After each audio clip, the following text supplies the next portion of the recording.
জুলাই সনদের বাস্তবায়নকে ঠেকিয়ে দিয়ে বাংলাদেশে আবার ফ্যাসিবাদ কায়েম করবার ষড়যন্ত্র করছে। পরিষ্কার ঘোষণা করি, রক্ত দিয়ে যেই ফ্যাসিবাদ বিদায় করেছি, প্রয়োজনে আবার রক্তের সাগর প্রবাহিত হবে, বাংলার মাটিতে ফ্যাসিবাদ ফিরে আসবে না।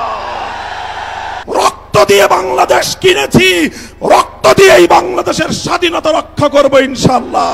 জুলাই সনদের গণভোটকে কেন্দ্র করে সরকারি সিদ্ধান্তের দিকে আমরা তাকিয়ে আছি।